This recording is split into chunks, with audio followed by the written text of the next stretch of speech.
Saludo, un beso espiritual así, ¡mua! Un abrazo a todos los que están escuchándonos en esta preciosa mañana, ya terminando julio y empezando la segunda parte del 2023. ¿Cuántos saben que lo que Dios tiene para nosotros es algo muy especial en esta segunda parte de este año? Yo lo creo. Siempre lo confieso, Dios siempre va de gloria en gloria, de poder en poder. Y antes de empezar la última parte de nuestra serie Inquebrantable, quería dejarles saber algo que es súper importante. Hoy, julio 30, es en inglés se dice World Day Against Trafficking in Persons, o el Día Mundial del Tráfico de Personas. Y no podía, en algo tan importante, yo y mi esposa fuimos a ver la película de Sound of Freedom, no sé si la han visto. Si no la han visto, por favor, todavía está en el cine, vayan y apoyen este movimiento, porque no creo que hay una causa que los hijos de nuestro Padre Celestial, que los seguidores de Jesús deben estar apoyando como esta causa de lo que uno piensa que no ocurre, lo que uno piensa que no existe. Mira lo que Jesús dijo, porque no estamos hablando de que vivimos en el momento donde más esclavos hay en la historia. ¿Usted sabía eso? Aunque hace cientos de años, en esta nación y en ciertas naciones se hizo ilegal. Hoy en día más de 25 millones de hombres, pero normalmente son mujeres y niños, que están esclavos en lo que es la esclavitud sexual o el sexual trafficking, lo que es siendo puesto a trabajar sin ellos querer. Pero mira, lo más que toca nuestro corazón, si has visto la película, es que de esos 25 millones, casi la mitad son niños de 17 años hacia abajo. Y estamos hablando de niños de 7, 6, 5 años, 3 años, 2 años. Lo que está pasando en Estados Unidos, en Texas, en California, en todos estos lugares donde están moviendo niños, le están poniendo un nombre aquí, los están dejando en ¿cómo se dice? Border, ahí se me fue la palabra, en la frontera, gracias. En la frontera, y nadie sabe quién es esa persona que tiene el nombre. ¿Okay? Hay miles de niños que no se saben dónde están aquí en Estados Unidos. Y cuando hablamos de algo así, no quiero entrar en el detalle porque obviamente no quiero tomar todo el tiempo, pero sí pienso que es algo súper importante donde la iglesia tiene que, número uno, ser consciente de lo que está pasando. Muchas veces estamos dentro de nuestros propios problemas y situaciones y no nos damos cuenta que Jesús nos puso en este tiempo para hacer luz.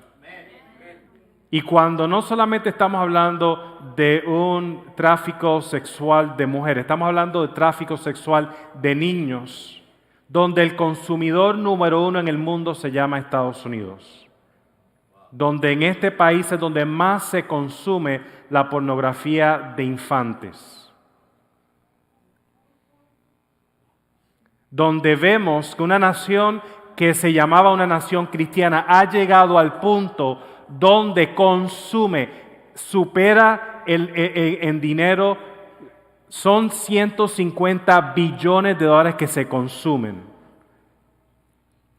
Cuando hablamos de algo así, estamos hablando, wow, algo tan grande. ¿Qué es lo que la iglesia tiene que hacer? ¿Qué es lo que la iglesia debe hacer? Mira lo que Jesús dijo. Ay, lo tengo en inglés, déjame ponerlo en español. Mira lo que la iglesia...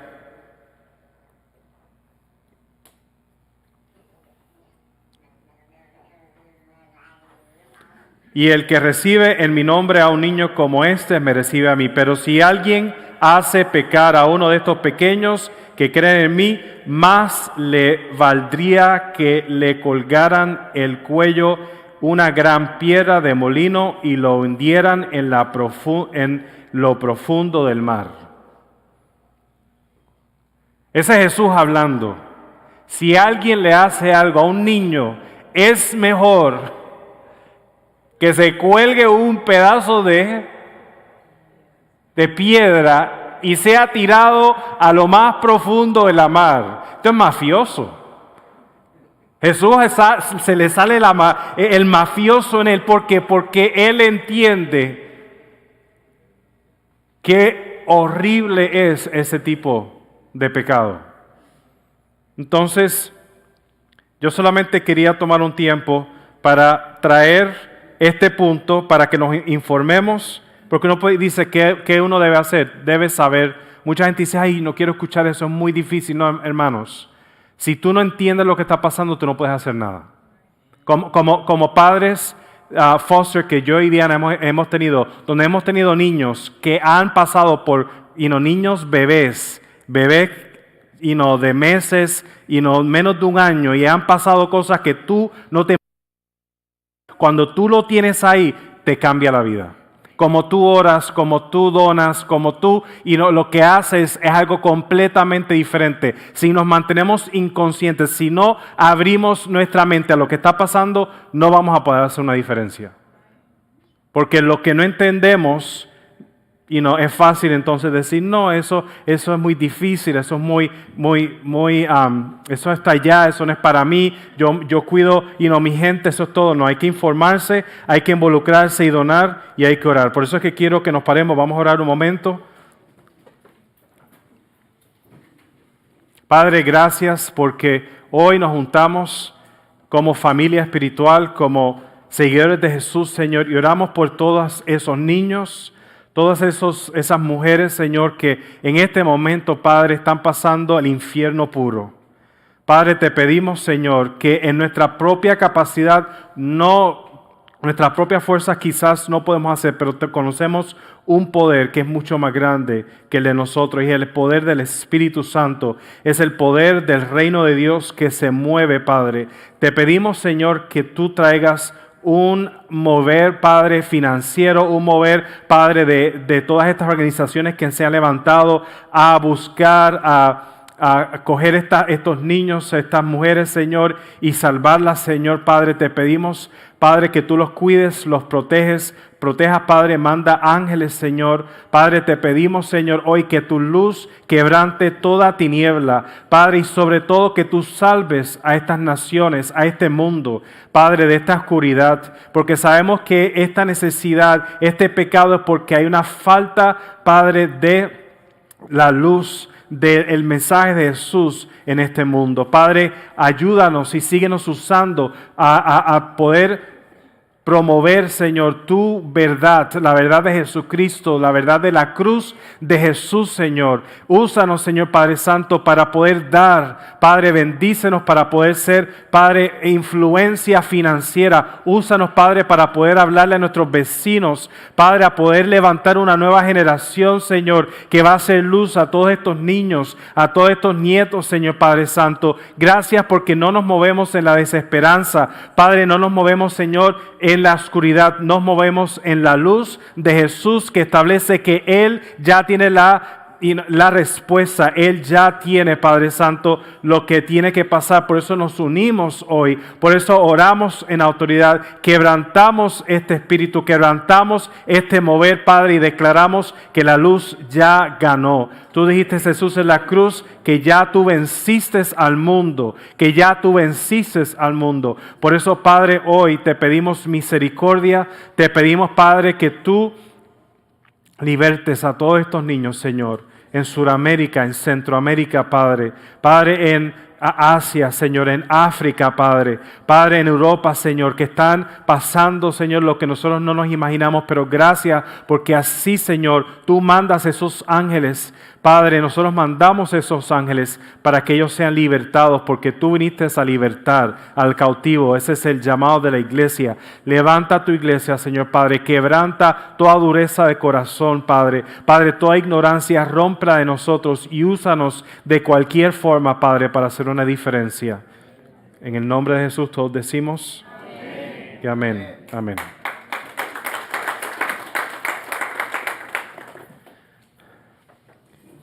Hoy terminamos con el mensaje inquebrantable. Diga a la persona que está a tu lado, Dios nos llamó a vivir una vida inquebrantable.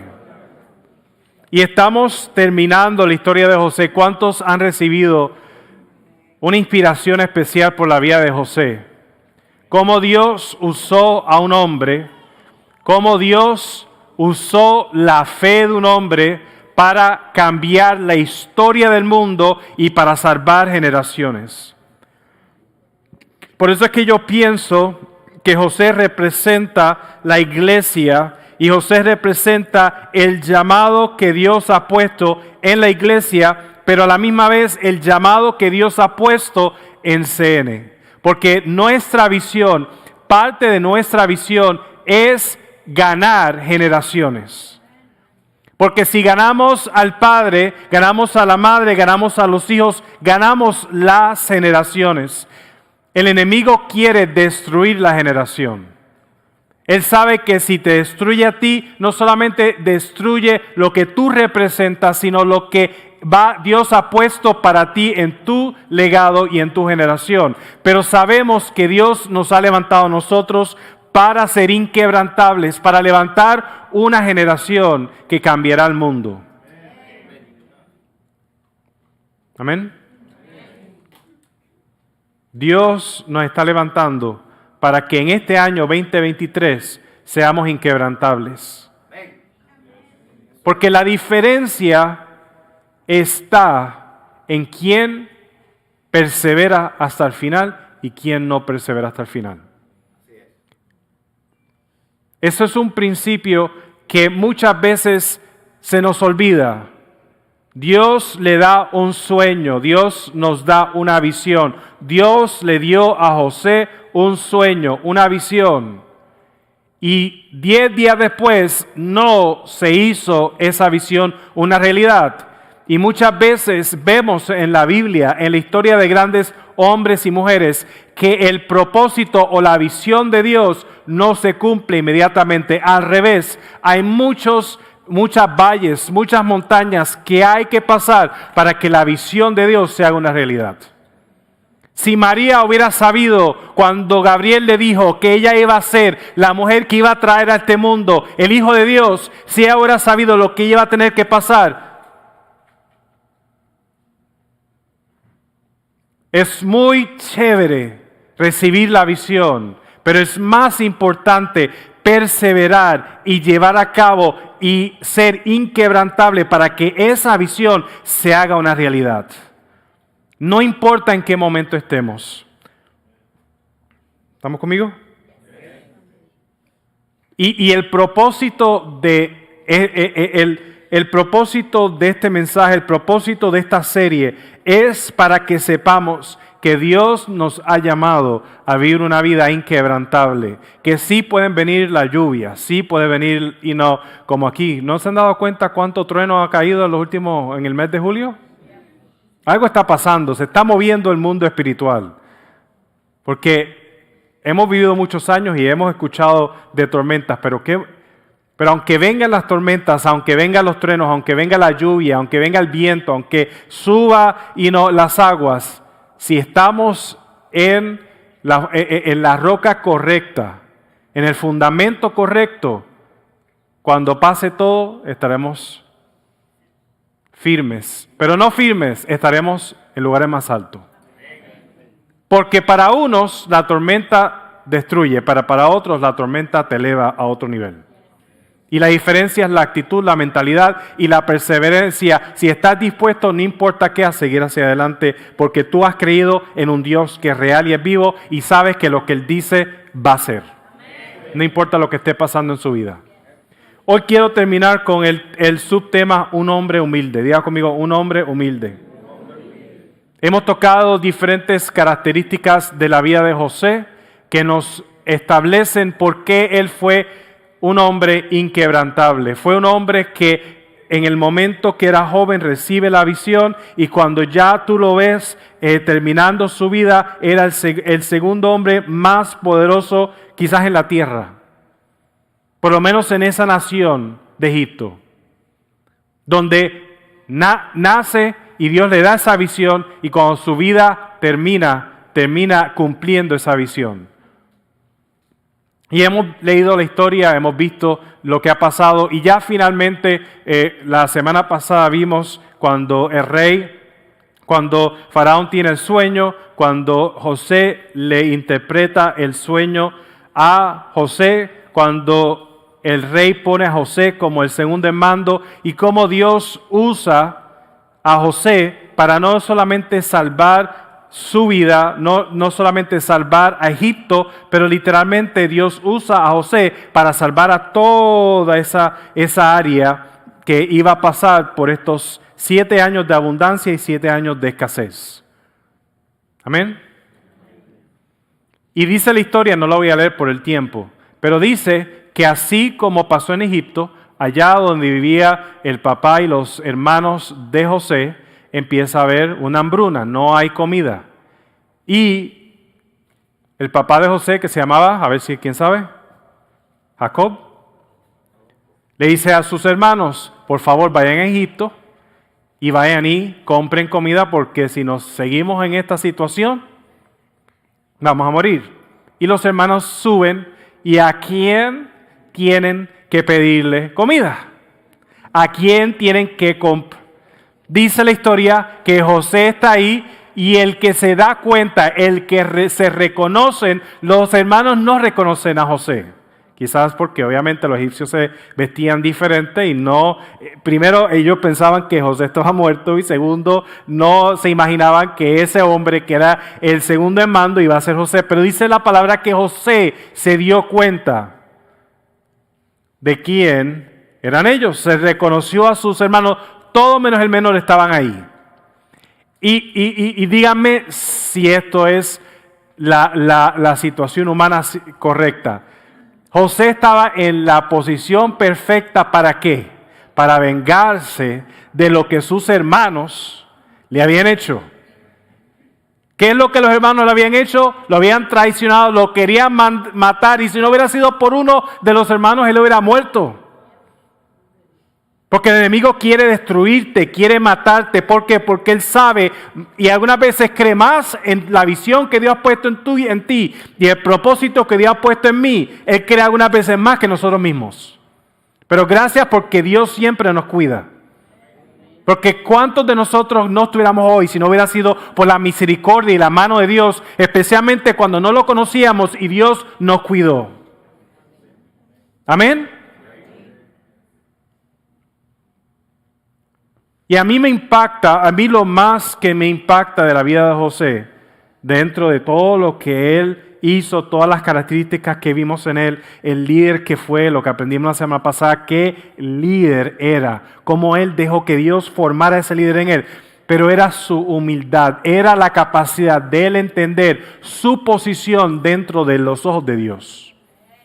Porque él tenía la capacidad de hacer así y ya todos sus hermanos pagar el precio por lo que ellos en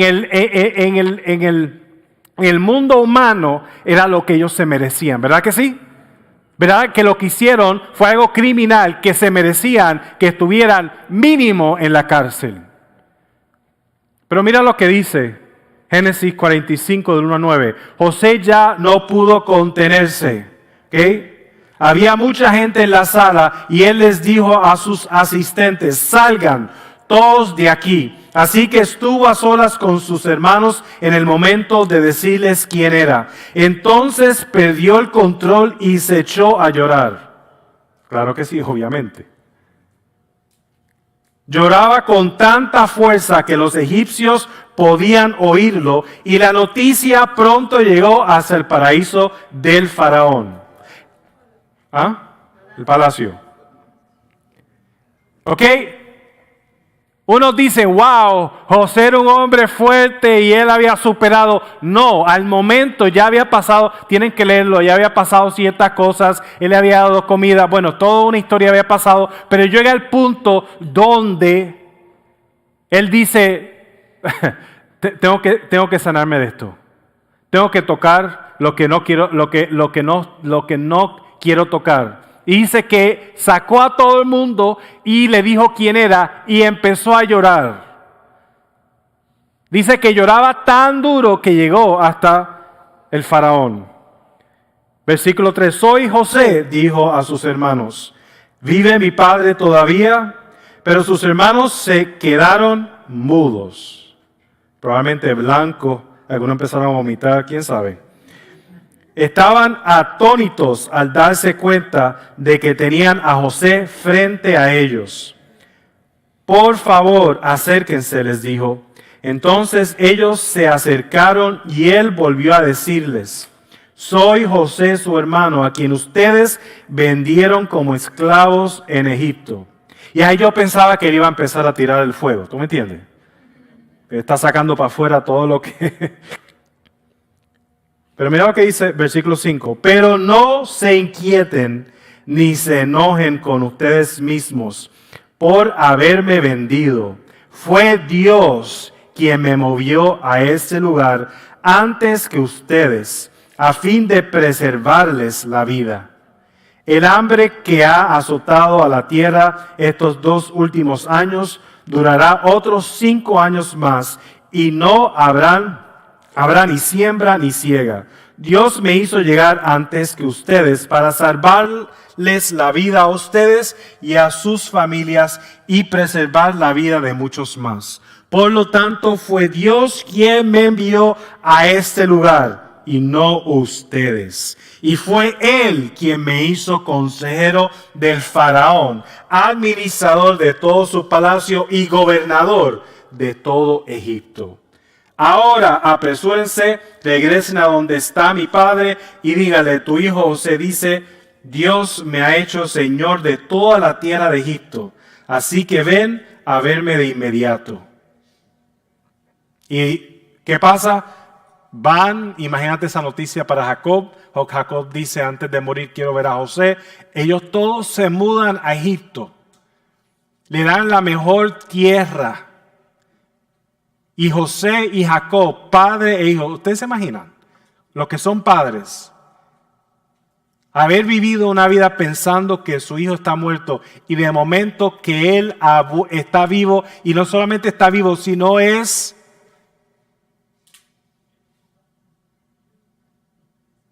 Y que Dios está usando a su hijo para salvar esa promesa que Dios le había dado a Abraham. Porque esto es algo que uno tiene que recordarlo y recordarlo. Lo que Dios va a hacer y lo que Él ha dicho, eso va a pasar. No importa lo que pase, la condición del mundo, la situación financiera, la situación que está pasando el país, no importa. Aunque el mundo, aunque los pensamientos, aunque todo quiera decirme que esto es imposible, Dios siempre está al frente. Dios siempre ya tiene la solución. Esto es importantísimo. Dios está al frente. Él, lo que Él hace, lo va a hacer. Dice que Jacob muere. Y mira lo que dice Génesis 50, 14 al 19. Otra vez. Después de haber enterrado a Jacob, José regresó a Egipto junto con sus hermanos y todos los que le habían acompañado al territorio de su padre. Pero ahora que su padre había muerto, los hermanos de José tuvieron temor y se decían, ahora José mostrará su enojo y se vengará por todo el mal que le hicimos. Entonces enviaron a José un mensaje que decía, antes de morir tu padre nos mandó que te dijéramos, por favor perdona a tus hermanos por el gran mal que te hicieron, por el pecado de haberte tratado con tanta crueldad. Pero eso nosotros, los siervos del Dios de tu padre, te suplicamos que perdones nuestro pecado. Cuando José recibió el mensaje, perdió el control y se echó a llorar. Entonces sus hermanos llegaron y se arrojaron al suelo delante de José y dijeron, mira, somos tus esclavos. Pero José les respondió, no me tengan miedo.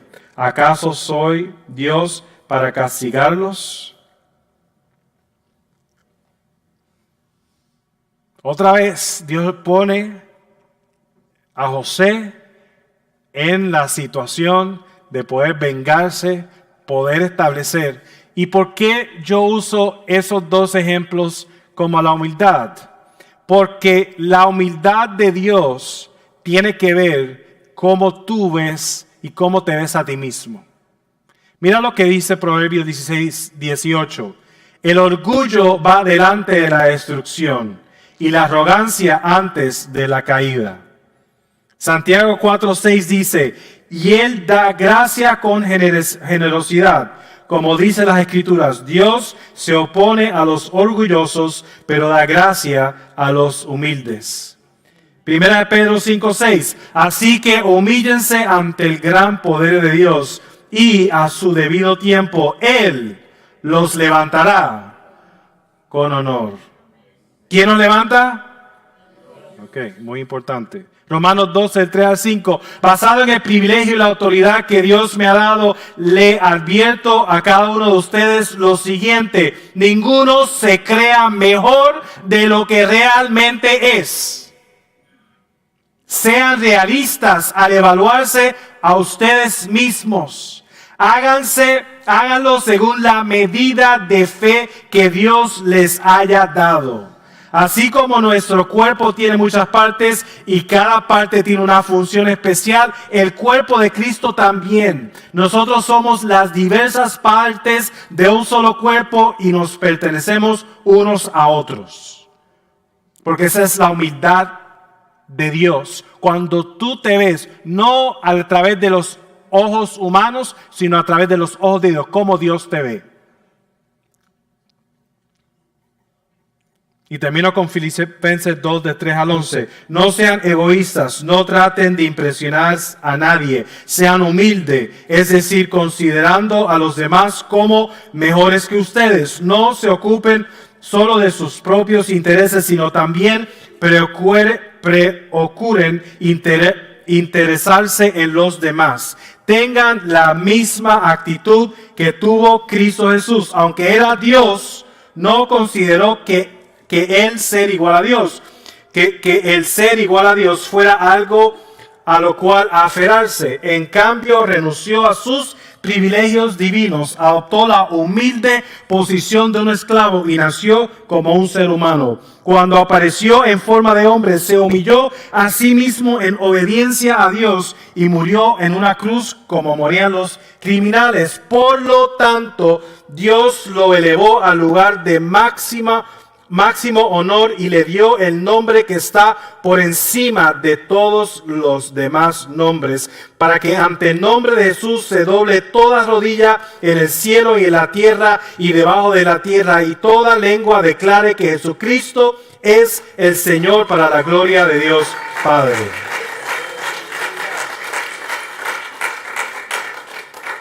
La humildad es una condición del corazón. La humildad es una condición del corazón. La persona que está a tu lado, la humildad es una condición del corazón. No es una condición financiera. ¿Me escuchan? Culturalmente la humildad la ponen a tu condición financiera. No, la humildad en la palabra de Dios es una condición del corazón. Dios solamente eleva al humilde. Hello. Jesucristo fue el ejemplo. Él, siendo Dios, se humilló, dice, usó la palabra 2 veces el escritor, y porque Él se humilló, entonces Dios lo elevó. Tenemos una adicción a querer elevarnos nosotros mismos, porque tenemos una inseguridad en nuestra vida, porque no hemos llenado esos vacíos que Dios tiene que llenar. Porque la humildad es una condición del corazón. El peligro más grande que tiene un cristiano, ¿qué es? El orgullo. Un seguidor de Jesús, el peligro más grande, el pecado más de destrucción que hay es el orgullo. ¿Y qué es el orgullo? Cuando yo veo las cosas de mi perspectiva y no la perspectiva de Dios. Cuando Dios me usa, me prospera, me hace algo en mi vida y yo me creo que fue porque yo, Dani, soy tan lindo. Y nos olvidamos que esto que acabo de hacer, de respirar, solamente lo puedo hacer por la misericordia que Dios me dio en este momento de poder hacerlo. José llegó al lugar más alto en su tiempo porque su corazón estaba en el lugar correcto. En el momento que enfrentó a la gente que le había traicionado, él decidió humillarse y entender el corazón de Dios. Probablemente fue tentado en su corazón a tomar la posición incorrecta y vengarse, pero se humilló y puso a Dios como número uno. Él sabía que en ese momento él no podía ejercer lo que su corazón carnal quería ejercer. Él estaba sometido 100% a Dios y él tenía que hacer lo que Dios quería que él hiciera. Y Dios no quería que él cogiera a sus hermanos y le diera panchola. Él quería que Dios salvara a sus hermanos. Y quién sabe si él estaba llorando porque en ese momento de llanto le estaba muriendo a lo que él quería y estaba aceptando lo que Dios quería que él hiciera. Porque hermano, uno se cree que cuando Dios te manda a hacer algo, tú vas a ser contento. Vas a decir, claro que sí, papi, Señor, oh, qué chévere. No, muchas veces cuando Dios te dice que haga algo, tú caes en el piso llorando. ¿Por qué? Porque la ofrenda, la mejor ofrenda que podemos darle a Dios, duele. ¿Tú te crees que Jesús estaba contento en la cruz cuando le estaban metiendo esos clavos en las manos y los pies? Perdóname, pero seguir a Cristo no es Disney World. Quien gobierna tu corazón, gobierna tu futuro. Quien gobierna tu corazón, gobierna tu futuro. Lo gobiernas tú, lo gobierna Dios. La humildad es cuando entendemos que nada podemos hacerlo en nuestras propias fuerzas y todo lo que hacemos y tenemos es por la gracia y misericordia de Dios. El orgullo es cuando nos ponemos a nosotros mismos en la posición incorrecta en nuestro corazón. Nos convertimos en nuestros propios dioses. Por eso es que puedes tener poco dinero, mucho dinero, y si tú eres el Dios de tu vida, tú eres orgulloso.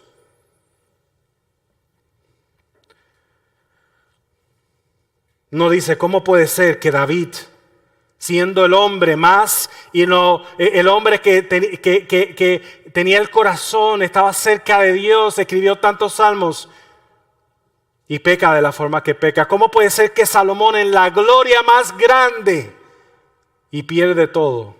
¿Cómo puede ser que Lucifer, el ángel más precioso, en la presencia de Dios en la eternidad y pierde? Orgullo. Por eso es que muchas veces, hermanos, tengan mucho cuidado pedirle a Dios cosas. Porque esas cosas, si no tenemos el carácter y el corazón correcto, se pueden convertir en esa piedra que nos ahorca y nos tira al agua. Porque mientras más Dios nos da, más nos va a pedir. Una persona enseñando el liderato decía, por eso es que la montaña, todo el mundo dice, llegar a la cima de la montaña, sí, pero arriba es la forma más fácil que te puede caer. Porque el orgullo, ¿qué hace? El orgullo te ciega. Tú dices, ¿cómo puede ser que ministros, pastores, personas con tanta influencia, que la gloria de Dios caía y hicieron cosas horribles de pecado? ¿Cómo puede ser eso? El orgullo. ¿Qué es lo que los fariseos tenían? Orgullo. Donde Jesús, el Hijo de Dios, Dios encarnado, se le para al frente y les dice, y no pueden ver lo que ellos mismos estaban gritando por cientos y miles de años que pasara. El orgullo. Porque ellos eran más grandes que Dios. Porque en su corazón ellos eran sus propios dioses. Número 2, la humildad tiene una perspectiva. Diga conmigo, la humildad tiene una perspectiva. La humildad de Dios es cuando nos vemos como Dios nos ve, no más alto ni más pequeño, porque ahí entramos en el problema. Y no, humilde es vernos así como chiquititos, cucarachas chiquitas así, esas cositas tan pequeñas que Dios no me ve a mí porque es que yo soy humilde. No, es una mentira. La humildad de Dios es cuando tú te ves como Dios te ve, ni más grande ni más pequeño.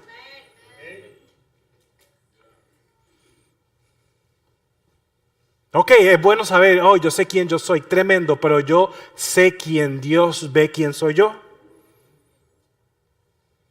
La humildad no tiene que ver con lo que tengo, tiene que ver con cómo me veo en la vida, cómo me veo a mí, cómo veo a otros y cómo veo a Dios. La humildad tiene una perspectiva. ¿Cuál es la perspectiva que tiene la humildad? La perspectiva de Dios.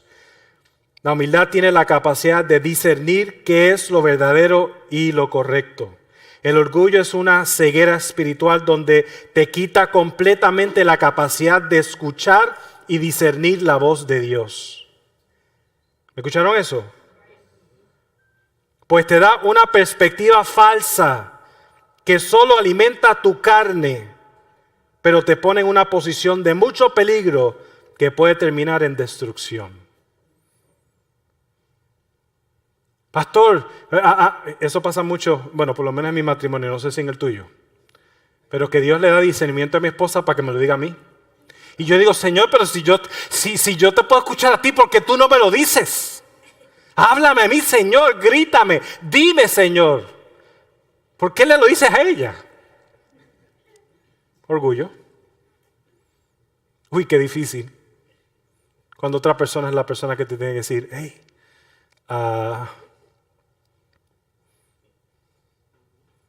pero si yo veo las cosas como Dios las ve, ¿ok? No me hace menos, eso no me hace menos. ¿Por qué? Porque mi valor está en Jesús. Una persona me diga que fallé, eso no me hace menos. Porque mi valor no está en lo que la persona me está diciendo, mi valor está en Jesús. Eso mi valor nunca va a cambiar. Mi valor como esposo, hombre, no va a cambiar por lo que mi esposa me diga. Pero lo necesito, ¿por qué? Porque yo tengo que entender que muchas veces puedo tener una ceguera llamada el orgullo, porque, wow, tú me entiendes. ¿Tú viste? ¿Tú viste el cheque que te traje? ¿Tú viste lo que hice? ¿Tú viste lo que estoy haciendo?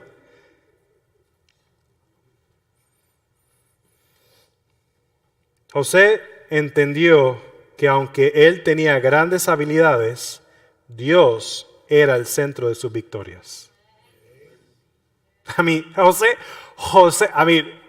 Nadie podía interpretar los sueños del faraón y él lo hizo. Él lo hizo. ¿Ok? O sea, él se merecía su posición. Pero en ese momento tú ves el corazón de José. José sabía quién él era. Y él era un hombre que Dios había usado. Y por la misericordia de Dios, allá en ese pozo él no había muerto. Él sabía que cada segundo después que lo sacaron de ese pozo era un regalo de Dios, porque definitivamente Dios tenía un propósito con él. José dijo, definitivamente Dios está llevando mi vida. Por eso es que yo en la cárcel, por eso es que yo en el pozo, por eso es que yo como esclavo, por eso es que yo como el segundo, no importa dónde esté, el que manda mi vida se llama Jesús.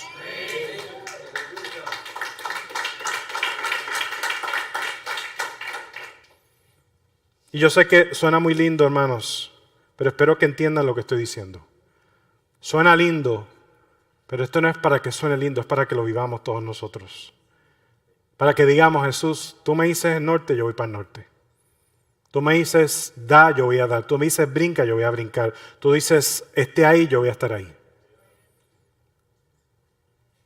Porque lo único que levanta, lo único que promueve en el reino de Dios es la humildad. Y la humildad es cuando uno entrega completamente. La humildad, número 3, y con esto termino, es el fruto de una vida entregada a Cristo. La humildad es el fruto de una vida entregada a Cristo.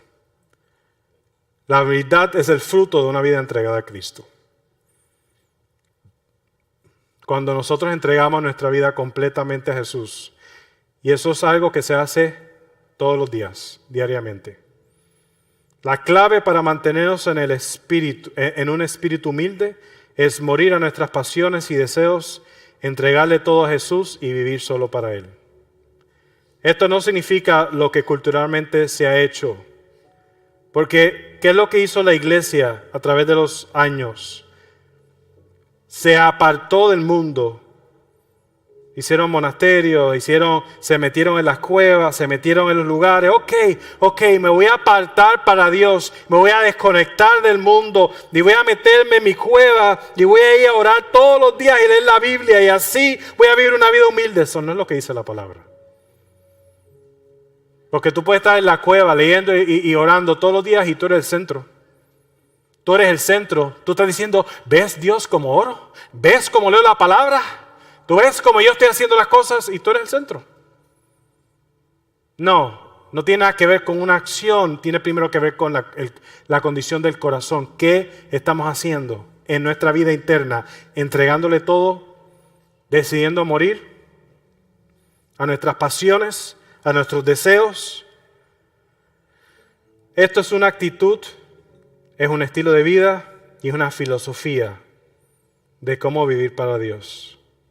Porque la humildad es un fruto de una entrega total a Jesucristo. Vamos a ponernos a pie, por favor.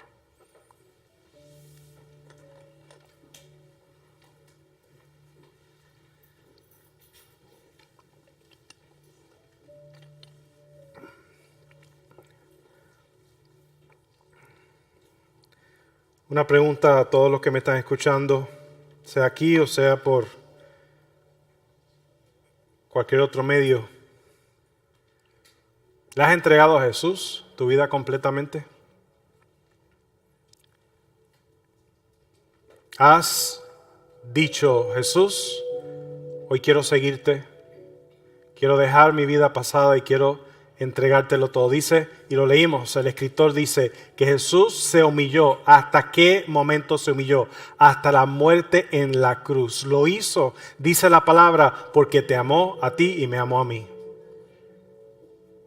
Y Él pagó el precio de tu pecado, porque tu pecado es lo que te separa de Dios. Y Él decidió tomar ese pecado, Él decidió ponérselo en su cuerpo, Él se humilló y se convirtió en maldición. Él se convirtió en el pecador más pecador, aunque no había pecado, para que tú no tuvieras que sufrir las consecuencias. Pero para tú recibir eso, tienes que entregar tu vida completamente a Él. Si eso es lo que tú quieres hacer hoy, en este día, cierra tus ojos y ora conmigo. No hacia mí, hacia Dios, para que Él te escuche. Porque dice la palabra que tienes que creer en tu corazón, pero también tienes que confesar con tu boca. ¿Tú crees? Confiésalo con tu boca. Dios, gracias, porque tú mandaste a tu Hijo a morir por mis pecados. Y hoy yo creo en eso. Hoy yo creo que Jesús murió en la cruz por mis pecados y al tercer día resucitó y ascendió a la diestra del Padre y un día va a volver. Hoy te pido, Jesús, que perdones mis pecados y hoy tomo la decisión de seguirte a ti completamente. Entrego mi vida, mi corazón, mi mente, todo lo que soy te lo entrego a ti hoy. Y renuncio a mi pasado, renuncio a mi vida pasada. Hoy tú te conviertes en el que guías mi vida. Gracias por la salvación. Gracias por este nuevo comienzo. Y recibo tu Espíritu Santo. En el nombre de Jesús. Amén. Y Padre, hoy que terminamos esta serie, si estás ahí, levanta tus manos. Termina dejando que el Espíritu Santo coja control de tu corazón y tu mente. Porque ser inquebrantable no tiene nada que ver con mi capacidad y tiene que ver completamente con lo que Dios va a hacer en mí. Padre, hoy te pedimos que nos perdones por el espíritu de orgullo, por el orgullo que hemos abrazado, que hemos dejado que coja control de nuestros corazones y nuestras mentes, de nuestra vida. Señor, no hemos visto más o menos de lo que tú nos ves. Hemos tomado la posición de ser nuestros propios dioses, de que somos nosotros los que tomamos nuestras propias decisiones, que somos nosotros los que decidimos nuestra vida cuando hemos decidido entregártelo todo a ti y que tú seas el Dios, que tú seas el Señor, que tú seas el Salvador de nuestra vida. Perdónanos, Señor. Quítanos toda ceguera, todo lo que nos deja ver, escuchar y actuar como tú quieres que seamos. Pon en nosotros la humildad espiritual, la humildad correcta, la humildad que viene de Dios. Que podamos tratar a otros como tú quieres tratarlos, que podamos tratarnos a nosotros mismos como tú quieres que nos tratemos, que nos veamos como tú nos ves, que veamos a otros como tú los ves, Señor. Que seamos instrumentos, luz en este mundo. Rompe en nosotros, Padre Santo, todo lo que no es tuyo, Padre, y úsanos. Úsanos como hijos que somos tuyos. Gracias por este tiempo. Gracias por tu palabra. Y así termino en el nombre de Jesús. Amén, amén y amén. Vamos a un aplauso al Señor. Gracias por estar con nosotros. Espero que esta palabra, como ha sido para mí, te levante, sea confrontadora y cambie tu forma de pensar, y que esta semana tengas una semana excelente, conquistando todo lo que Dios ha puesto al frente de nosotros. Los queremos, gracias por estar con nosotros. Si necesitan oración pueden venir al frente, y a todos los demás que tengan un tremendo domingo. Bye.